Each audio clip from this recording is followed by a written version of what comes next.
Guys, it's Max. How's everyone doing tonight? Hey, I wanted to come on here real quick and talk round hill, but maybe let's look at the YieldMax also, just see how we ended up. All right. Probably not going to talk about the fires, but let's talk about round hill first. And I missed the dividend again. What did I say? 28 cents, and it was at 18 or 19 cents. It was like 18.9 cents. Last week it was 19.9. This week it was 18.9. All right. Well, anyway, let's hash it out. I made some new content, a new way to. Hopefully, I'm not going to miss it next time. I'm not going to. So there's what it was. 28 cents. It was actually, gosh darn it, 19 cents. It was really 18 point whatever. Okay. 19 cents. Last time was 20 cents. Okay. Well, let's do this. Let's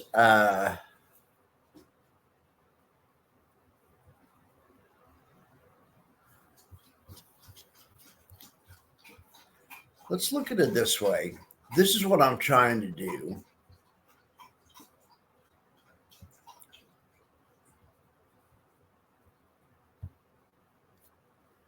This is a chart, an all-time chart of the volatility in the morning. The blue line is in it, the AM volatility. So it's how much VIX, it's the volatility environment. That's how options are priced. It's in the Black-Scholes model. One of the inputs is volatility, and it's just how options are priced. So the more volatile it is in the morning, the more they get for options. Right here, this was on August 5th, AM volatility hit a high of 26 on the VIX. Just a few days before it had been 6. So, it's quite a jump. Okay. So these guys pay every 5 business days, right? It's every week, right? So they pay for 5 days at a time. So a 5-day rolling average, it just looks at the past 5 days. So that to me is a way to smooth out the data and to look how much potential round hill could get, right? And I'll start doing this for QDTE also. I'm just trying to get my system down a little bit better. So, but anyway, you can see lately the 5-day average has been coming down. We're at 12.6, and it's lower than it was 5 days ago, or even certainly 10 days ago or whatever. So, and of course, the dividend's coming down as well too. Now, I've been told that they pay 2 weeks behind. I said 1 week behind today. So I need to factor that in. But if they pay 2 weeks behind, that should be simple, right? Because they pay 2 weeks behind, then the 5-day rolling average of that's 2 weeks ago, 1, 2, 3, 4, 5, 1, 2, 3, 4, 5. So we're really at a 14. That's what would happen if we're paying 2 weeks behind. So, if we were paying 3 weeks behind, we'd be at a 10. And because you could see a while back, a month or so ago, where the volatility was a lot lower than it is now. Volatility's actually popped a little bit. That's why I keep trying to guess 32 and 29 and then 28. I'll get it. I'll get it. All right. So let's talk about this. So let's talk about, let's make sure that's XDTE that paid, just to make sure everyone knows. And they announced today, and it paid actually not 18.9. Well, yeah, it's 18.8. So I'm going to call that 19 cents. They paid 20 last time, 19 this time, basically. Okay. That is good, right? It seems a little shy to me. These guys have great tickers, I think. This is a great fund family, really. I don't give these guys enough credit. All right, so right here, 25.6 cents on QDTE. All right, how many of you guys have RDTE? Now, I haven't even checked this yet, but what do I always say about the Russell? It's the most volatile of the three indexes. When you trade indexes all the time, or when you watch them all the time, you know that. So what that means, how that manifests itself in the covered call funds usually is the Russell based funds get more yield, but they have more volatility, little bit more risk attached with them. Now, also, I think they had a long week or something here, did they? I'm not an expert in these funds, or I'm not trying to be. Go watch Reaching Riches. He's the man on these funds. All right, 36 cents on Russell. Oh my gosh. All right. I wonder how long they've been out for, though. Anyway, that's fine. I don't want to get into that too much today. Okay, I had a quick remark on XDTE's path dependency. So look at this.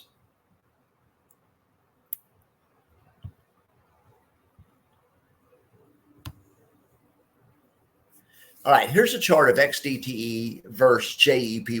JEPY is more capped on the upside.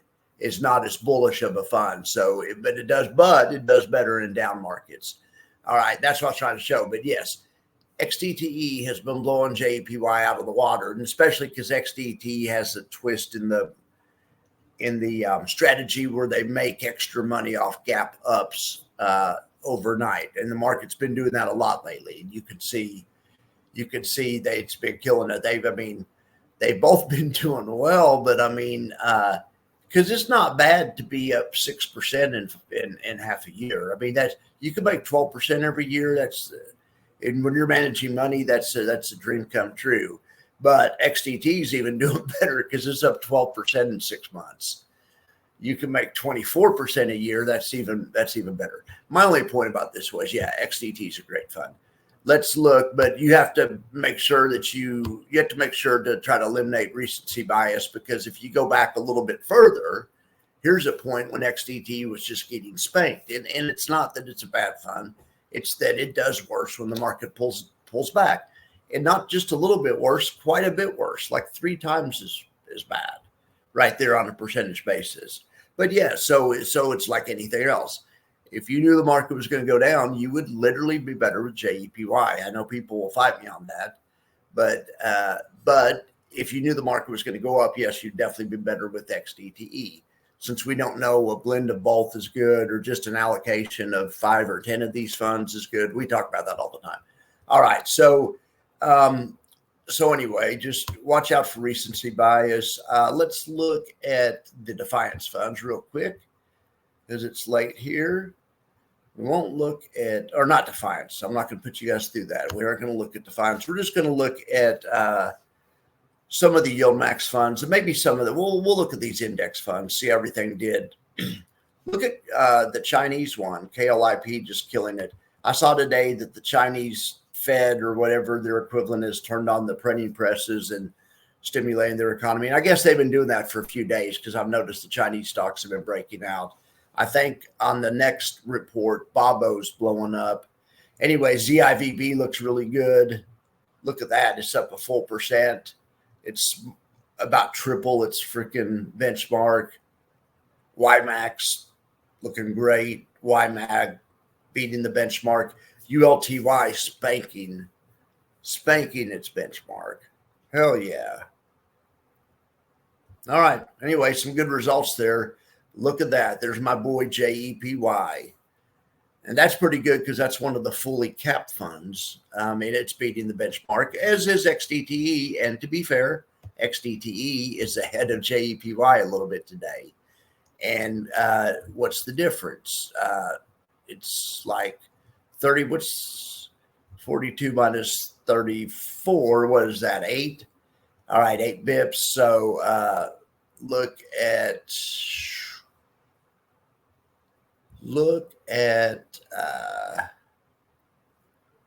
I'm trying to think if I have a way to show this. Well, we can see how many bips JEPY captured. They made 25 basis points. All right. But the market gave them credit for 34. The ETF was up 34, but they actually brought in 25 basis points. But that's the capture percentage is just the income. It doesn't count how much the stock goes up. So the stock went up the difference, and that's why this one's up 35. But XDTE's up even a little bit more, and this is what I was going to show. Because of the uncapped situation, the difference was, what did I just say? 3 bips or 3 or it. Hang on, watch this. So sure enough, if we break it down to 30 minutes or just any type of shorter time frame, we have to see the difference from open to close. And yes, this is the kind of path dependency that really helps XDTE out. Okay, because instead of selling the option here at 57.18, they sell the option on the open at 57.30. They're selling at a higher spot, buy low, sell high, right? This is a classic example of when this works out. So they get the compared to JEPY, they get the difference between 18 and 30. That is 12. About 3 bips or whatever. But anyway, so they get that assuming they close up. If they close up, they get extra credit in the NAV. And I know it doesn't look like much, but they got some yesterday, and that happens lots of nights. And then they just murdered it on this night. They got credit for all that relative to JEPY.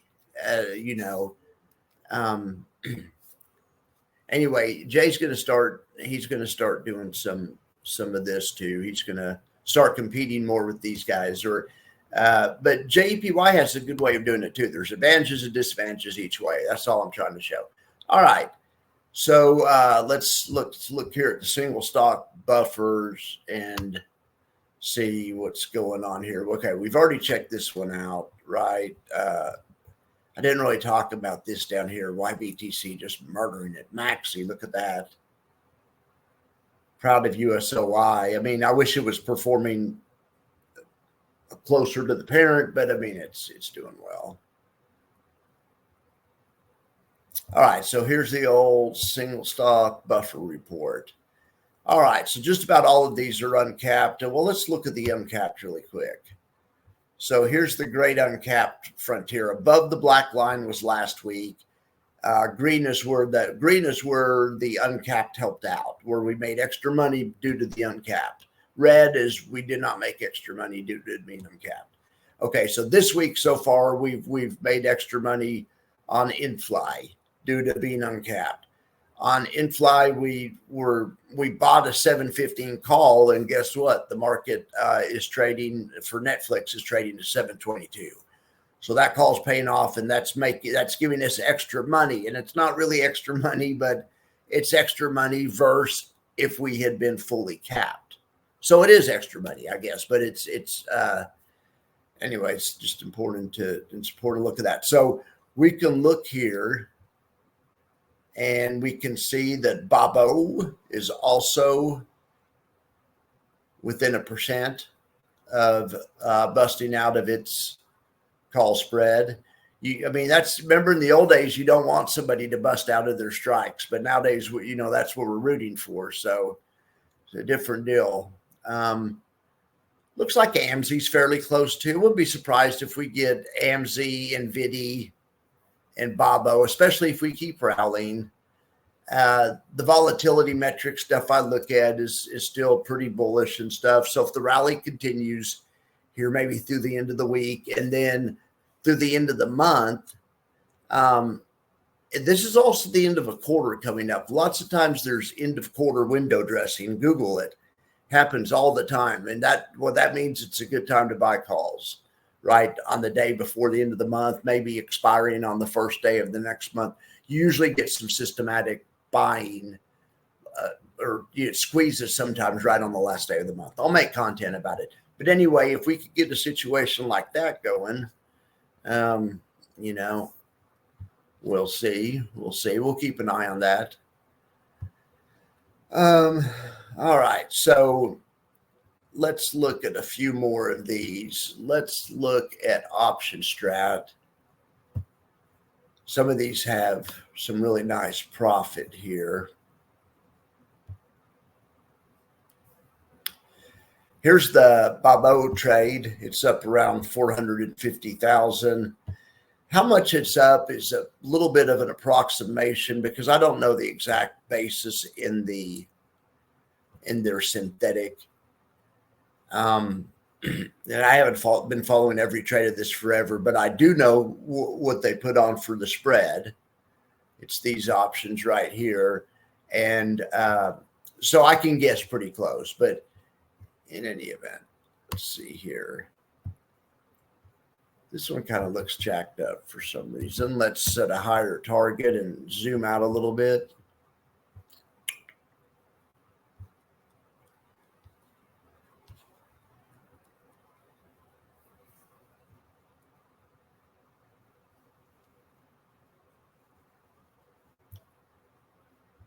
Oh, it's because I was going to say it should be yeah, it should be like a ledge, and there it is. We've just blown the ledge out so far.